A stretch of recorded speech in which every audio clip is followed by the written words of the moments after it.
जीवन हमें एक मौका देता है, इसलिए जब भी सही कॉलेज चुनने का समय आए तो सिर्फ मंगलायतन यूनिवर्सिटी आपके बेहतरीन भविष्य और सर्वांगीण विकास के लिए।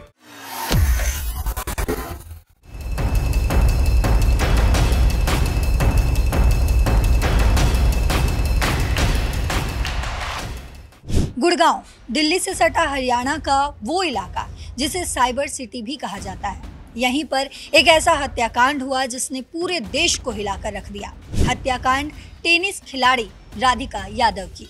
हत्याकांड के पीछे जो कहानी सामने आई है उसने कई लोगों को चौंका दिया, झकझोर दिया है, क्योंकि यहाँ इस हत्याकांड में एक बाप ने ही अपनी सगी बेटी का कत्ल कर दिया। उसी बेटी का जिसे उसने पाल पोस कर बड़ा किया, उसके बाद खुद ही उसे मौत के घाट उतार दिया। अब इसे लेकर कई सारी थ्योरी सामने आ रही है। हत्या के पीछे की वजह क्या रही, इसे लेकर भी अलग अलग जानकारियां सामने आ रही हैं। लेकिन पुलिस लगातार जांच कर रही है और शव का पोस्टमार्टम भी जारी है। पिता की कोर्ट में पेशी हुई है, लेकिन आखिर इस हत्याकांड को कैसे अंजाम दिया गया और इसके पीछे की पूरी जानकारी क्या है, समझते हैं शेखर सर से। सर, क्या है पूरी जानकारी, क्योंकि इस हत्याकांड को सुनकर सभी स्तब्ध हैं, सभी चौंक गए हैं। निश्चित तौर पर पल्लवी स्तब्ध होंगे, क्योंकि हत्याकांड की खबरें आमतौर पर आती रहती हैं, लेकिन इस हत्याकांड ने इसलिए हैरान किया है क्योंकि अभी थोड़ी देर पहले हमारे ऑफिस की भी एक बेटी अनुराधा है, उनसे हमारी बात हो रही थी, जिसमें उन्होंने जो बात कही वो यहाँ पर कहना चाहूँगा कि एक पिता जो है वो अपनी बेटी की डोली सजाता है, उसे विदा करता है, लेकिन यहाँ पर एक पिता ने अपनी बेटी की अर्थी सजा दी। इसी वजह से हर कोई हैरान है। और बेटी का नाम राधिका यादव है। और ये पूरा घटनाक्रम किस तरीके से पेश आया, इसके पीछे क्या क्या थ्योरी सामने आई हैं, और सबसे बड़ी बात जो है, जो लेटेस्ट जानकारी आई है, जिसमें जिस एकेडमी का जिक्र या जिस कोचिंग का जिक्र यहाँ पर किया जा रहा है, उन स्टूडेंट से बात की गई है, उन्होंने क्या बताया है, वो यहाँ पर एक नई कड़ी इसमें हो सकती है। तो सिलसिलेवार तरीके से बताता हूँ। सबसे पहले ये तस्वीर देखिए आप, ये जो आप वीडियो देख रहे हैं, ये वही बिल्डिंग है जहां पर इस हत्याकांड को अंजाम दिया गया। इस बिल्डिंग का जो पहला माला है, उस पहले माले की किचन में राधिका यादव, टेनिस खिलाड़ी राधिका यादव के पिता दीपक यादव, जिनकी उम्र जो है 49 साल है, उन्होंने एक के बाद एक 3 गोलियां राधिका की कमर में मारी, उस वक्त जब वो किचन में खाना बना रही थी। Sir, if I am not wrong, उन्होंने 5 गोलियां चलाई थी, जो कि 3 गोलियां जो है वो राधिका के कमर में जाकर लगी और 2 जो है वो उनको नहीं लगी। बिल्कुल सही कहा आपने। यहाँ पर पुलिस का जो स्टेटमेंट है, उसमें जो मौका वारदात है वहां से 5 खोखे बरामद हुए हैं, यानी कि 5 फायरिंग की गई हैं, वो भी लाइसेंसी रिवॉल्वर से। 3 गोलियां जो हैं वो राधिका को लगी। अब राधिका को कितनी गोलियां लगी हैं एग्जैक्टली, क्योंकि ये अभी इनिशियल जानकारी है जो पुलिस के स्टेटमेंट से निकलकर सामने आई है। कितनी लगी हैं वो पोस्टमार्टम के बाद सामने आएगी। पोस्टमार्टम जो है इस वक्त राधिका के शव का किया जा रहा है, उन्हीं राधिका का जिनका आप अभी इस समय तस्वीर जो है इनकी स्क्रीन पर देख रहे हैं। और हम बात कर रहे थे उस घर की, तो इसी घर में जो है हत्याकांड को अंजाम दिया गया। सुबह 10 जुलाई को सुबह 10:30 बजे का वक्त था, जब दीपक यादव जो हैं वो इस पूरे वारदात को अंजाम देते हैं।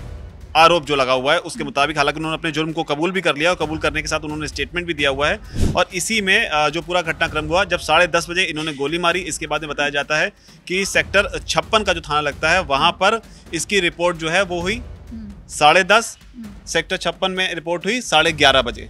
1 घंटे के बाद रिपोर्ट की। रिपोर्ट किसने की? रिपोर्ट की लड़की के चाचा ने, यानी कि राधिका यादव के चाचा ने। इसको वो फर्स्ट रेस्पॉन्डर थे, यानी कि सबसे पहले उन्होंने ही शव देखा। उन्होंने बताया जब मैं पहुंचा वहां पर तो वो शव जो है जमीन पर पड़ा हुआ था और जो रिवॉल्वर थी वो बेडरूम में थी। तो 10:30 बजे ये गोलीकांड होता है। इसके वो सेम बिल्डिंग के नीचे ग्राउंड फ्लोर पे रहते हैं उनके चाचा जो है, ग्राउंड फ्लोर पे रहते हैं। और जो राधिका का मर्डर हुआ वो फर्स्ट फ्लोर पे हुआ। बिल्डिंग हम लगातार दिखा रहे हैं। बिल्डिंग दिखाने के पीछे की वजह क्या है ये जानना बहुत जरूरी है, क्योंकि जिस जगह पर ये बिल्डिंग मौजूद है ये है गुड़गांव का या गुरुग्राम का आप कह लीजिए सुशांत लोक इलाका। एकदम पॉश एरिया है ये।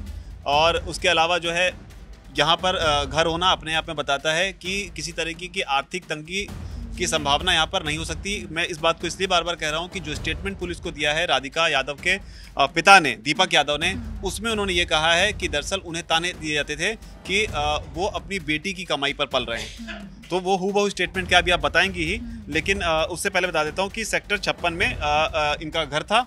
सेक्टर जब पुलिस को 1 घंटे के बाद जानकारी मिली तो पुलिस का जो पहला स्टेटमेंट आया, जो 25 साल की राधिका कहते हैं, उसमें पुलिस का जो पहला स्टेटमेंट आया, फर्स्ट स्टेटमेंट, उसमें ये था कि वहाँ उन्होंने ताऊ जी का जिक्र किया। हो सकता है यहाँ पर जो है ताऊ जी और चाचा दोनों में स्टार्टिंग में कन्फ्यूजन रहा हो। तो पुलिस का स्टेटमेंट था कि ताऊ जी से हमारी बात हुई, हूबहू उनका जो जवाब रहा वो कोई संतोषजनक जवाब नहीं था। मर्डर हुआ, उनके स्टेटमेंट को पहले पुलिस ने लिया और उस स्टेटमेंट में ये था कि उनके जवाब से पुलिस कहीं ना कहीं संतुष्ट नहीं हुई। उसके बाद जो है चीज़ें आगे बढ़ती गई। और राधिका यादव के बारे में बता दें कि ये टेनिस खिलाड़ी थी, स्टेट प्लेयर थी, इंटरनेशनल लेवल पर ये खेलना चाहती थी। इनको शोल्डर इंजरी हुई थी जिसकी वजह से इन्होंने फिलहाल कोचिंग देने का काम जो है वो शुरू किया था। इनका प्लान ये था कि अपनी अकेडमी भी खोलेंगी और उसके बाद में ये एकेडमी की जानकारी लगातार निकलकर सामने आ रही है। इसमें कहा जा रहा है कि उनकी एकेडमी को बंद करवाने के लिए जो है वो पिता दबाव डाल रहे थे।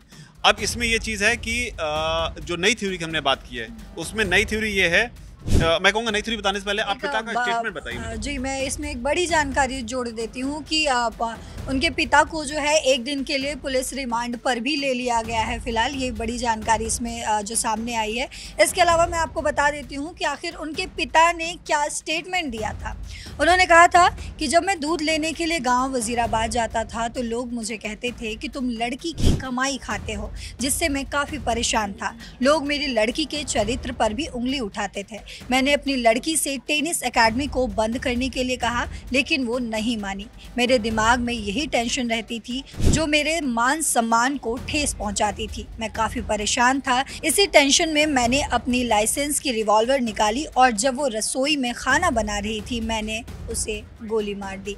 तो ये स्टेटमेंट जो है वो उनके पिता की तरफ से आया है। आपको बता दूं कि उनकी माँ जो है, माता जी जो है, उन्होंने भी स्टेटमेंट दिया। उन्होंने कहा कि मैं अंदर सो रही थी और उन्होंने क्यों गोली मारा, क्यों ऐसा किया, मैं बीमार थी, उन्होंने ऐसा क्यों किया एग्जैक्ट मुझे नहीं पता है। सर इसमें आगे और क्या जानकारी? इसमें जानकारी यही कि इसमें अगर स्टेटमेंट देखेंगे तो चरित्र, लड़की के चरित्र पर उंगली उठाते थे। ये स्टेटमेंट अगर हम जोड़ के देखें जिसकी हम बात कर रहे हैं कि नई जानकारी है, उसमें ये है कि जिन बच्चों को वो कोचिंग देती थी उन बच्चों में से एक बच्चे से जो है वो बात की गई है।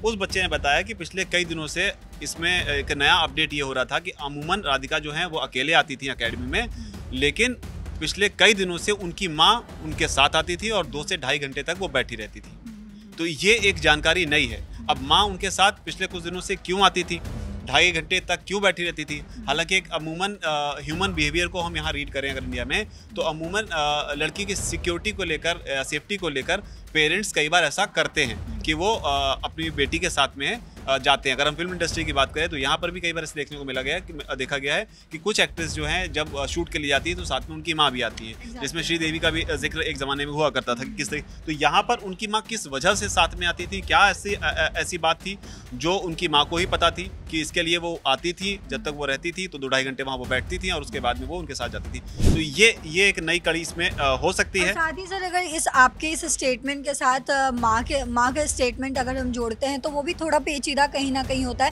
क्योंकि वो एक माँ है और वो ये कह रही हैं कि मैं बीमार थी, मैं अंदर सो रही थी, मुझे पता नहीं है कि राधिका को उसके पिता ने क्यों गोली मार दी। तो एक माँ होने के नाते ये एक बहुत अजीब सा स्टेटमेंट कहीं ना कहीं है। थोड़ा सा अजीब सा स्टेटमेंट बिल्कुल निश्चित तौर पर है कि माँ कह रही है कि मुझे नहीं पता राधिका को क्यों मारा। और जब उनसे रिटर्न स्टेटमेंट की बात आई, जो जानकारी निकलकर सामने रिटर्न स्टेटमेंट की बात आई, तो उन्होंने रिटर्न स्टेटमेंट नहीं दिया है। चाचा का स्टेटमेंट आया है। चाचा का स्टेटमेंट मुझे लगता है कि हमें दर्शकों को बताना चाहिए यहाँ पर। तो उनके चाचा कुलदीप यादव की तरफ से जो स्टेटमेंट आया, उन्होंने कहा है कि मैं अपने मकान पर था जब धमाके की आवाज सुनाई दी, ऊपर गया तो देखा कि भतीजी राधिका रसोई में गिरी पड़ी थी और बंदूक ड्राइंग रूम में पड़ी थी। मैंने तुरंत अपने बेटे को ऊपर बुलाया और हम उसे हॉस्पिटल लेकर गए, लेकिन डॉक्टर ने उसे मृत घोषित कर दिया। मेरी भतीजी को गोली लगी हुई थी, उसकी मौत से मैं हैरान हूँ। मेरे भाई दीपक के पास लाइसेंस की 32 बोर की रिवॉल्वर है। जो रिवॉल्वर पड़ी हुई थी वो दीपक की ही थी। मुझे लगता है कि मेरे भाई दीपक ने ही राधिका को गोली मारी है। सर तो अब इसमें और भी लगातार जो है वो पुलिस जांच जो है वो लगातार तेज हो रही है। साथ ही आपको बता दें कि राधिका यादव के पिता को पुलिस रिमांड में ले लिया गया है। लेकिन और इसमें सर क्या जानकारी? इसमें एक और चीज़ है कि इसमें भाई का भी जिक्र हो रहा है। भाई के बारे में कहा जा रहा है कि जिस वक्त इस वारदात को अंजाम दिया तो भाई जो है वो बाहर गया हुआ था। यानी कि किरदार अगर हम देखें तो यहाँ पर दीपक यादव का किरदार है, कुलदीप यादव का किरदार है, भाई का किरदार है जो कि मौका वारदात पर नहीं है, वो एब्सेंट है। माँ का जो स्टेटमेंट है वो सस्पिशियस है। रीजन बीइंग कि माँ कहती है कि मुझे नहीं पता राधिका को क्यों मारा, मेरी तबीयत खराब थी, मुझे बुखार था, मैं आराम कर रही थी। तो ये बहुत ही ठंडा स्टेटमेंट यहाँ पर हम इसे कह सकते हैं। अब इसके अलावा शुरुआत में जानकारी ये भी आई कि राधिका जो है वो रील बनाती थी और रील से पिता ने आहत होकर इस तरह से हत्याकांड को अंजाम दिया। तो सारी कड़ियों को अगर हम जोड़ें तो ये मामला जो है बहुत ज़्यादा सस्पिशियस होता हुआ दिखाई पड़ रहा है। हालांकि पुलिस जो है वो सोशल मीडिया की, राधिका के सोशल मीडिया अकाउंट्स की भी जांच लगातार कर रही है। पोस्टमार्टम रिपोर्ट जो है उसका हमें इंतजार करना होगा। लेकिन जो मैं बार बार कह रहा हूँ कि जो उन्होंने कहा कि पिता ने कि उनको ताना मारा जाता था कि तुम बेटी की कमाई खाते हो, तो जिस जगह पर इनका घर है और जिस तरह से इनके पास थार गाड़ी भी दिखाई पड़ रही है वीडियो में खड़ी हुई, तो जिस तरह की स्थिति नज़र आती है उसे देखकर ऐसा लगता नहीं कि आर्थिक हालत जो है वो ऐसी है कि ये राधिका की कमाई पर पलते होंगे। और मान लो प्रॉपर्टी देखकर हम अंदाज़ा लगाते हैं कि आर्थिक स्थिति ऐसी नहीं हो सकती। हो सकता है कि फाइनेंशियल स्थिति खराब हो, लेकिन फिर भी क्या ताना मारने, सिर्फ ताने पे कोई बाप जो है वो इतना हीनियस क्राइम कर सकता है कि अपनी ही बेटी को, जिसको 25 साल तक पाल पोस के बड़ा किया, और वो भी जब हिंदुस्तान का पूरा सेटअप देखें उसमें कई मौक़ों पर ये होता है कि जब बेटी जब पैदा होती है और जो बेटा पैदा होता है उसमें कई बार हमें अंतर देखने को मिलते हैं कई सारे बिहेवियर में। लेकिन यहाँ पर तो बेटी ने जो काम करके दिखाया उसमें तो किसी भी पिता को एक गर्व होना चाहिए था। एज अ फीमेल, एक बेटी होने के नाते मैं भी ये कह सकती हूँ कि जब आप कुछ अच्छा करते हो तो आपके पिता के आपका पूरा परिवार जो है वो खुश होता है, गर्व की नज़रों से आपको देखता है। तो अगर एक पिता अपनी बेटी की कमाई खा भी रहा है तो इसमें कुछ गलत तो नहीं है, गलत कहीं से नहीं। बेटे भी कमाते हैं, बेटियां भी कमाती हैं और वो घर में ही वो पैसे खर्च होते हैं। लेकिन यहाँ पर जो सुबह 10:30 बजे का टाइम हुआ, उस पर्टिकुलर मोमेंट पर किस चीज़ ने इतना ट्रिगर किया, ये भी जांच में मुझे लगता है कि सामने आएगा कि आखिर उस पर्टिकुलर मोमेंट पे किस चीज़ ने इतना ज़्यादा ट्रिगर कर दिया कि उन्होंने जो है राधिका के कमर में 3 गोलियां जो है एक के बाद एक जो है उतार दी। 5 खोखे की बात जो है निकलकर सामने आ रही है। हालांकि अब आगे और जिस तरीके से ये तफ्तीश आगे बढ़ेगी, जिस तरीके से इन्वेस्टिगेशन आगे बढ़ेगा, तो कई सारी जानकारी और निकलकर सामने आएंगी। क्योंकि शुरुआती रिपोर्ट जब आती हैं तो कई सारी थ्योरीज जो हैं वो अपलोड करने लगती है। लेकिन पुलिस की इन्वेस्टिगेशन जब एक तरीके से नैरो होकर आगे बढ़ती है तब चीज़ें क्लियर होती हैं। आखिर ये पूरा सीन जो है वो किस तरीके से हुआ था। कई बार पुलिस जो है सीन रिक्रिएट भी करती है, तो हमें इंतजार करना चाहिए। लेकिन 2 चीज़ों का, एक तो पुलिस जब इस पर इन्वेस्टिगेशन को आगे बढ़ाएगी तो किस तरीके से जाएंगी, क्या इसमें राधिका के पिता के अलावा भी किसी का हाथ था, इसके अलावा अलग अलग एंगल से जांच की जा रही है इस मामले में। लेकिन पोस्टमार्टम रिपोर्ट जो है उसका भी हमें इंतजार यहाँ पर करना चाहिए, क्योंकि इसमें से भी कई सारी जानकारियाँ जो हैं वो निकल कर सामने आ सकती हैं। पल्लवी जी बिल्कुल। तो यहाँ पर अभी कई सारे ऐसे सवाल हैं जो सामने अभी जिसका जवाब जो है वो सामने नहीं आया। लेकिन एक बड़ा सवाल ये है कि जिस डर से, जिस ताने की वजह से, जिस खौफ में आकर उसके पिता ने अपने बेटी को गोली मारा, अभी तक उन्होंने ऐसा बयान दिया है कि मैंने गोली मारा है। तो कहीं ना कहीं वो इस बात के बाद भी, इस कबूलनामे के बाद भी उसी कटघरे में वो घिरते हुए नज़र आ रहे हैं। और अभी उनका स्टेटमेंट जो है पुलिस ने ले लिया है। लेकिन बड़ा सवाल ये है कि क्या इसमें कोई और भी शामिल है या नहीं, ये तो आने वाले समय में पता चलेगा। इस पर जो कुछ भी अपडेट आएगा हम आप तक पहुंचाते रहेंगे। आप देखते रहिए दैनिक जागरण। नमस्कार।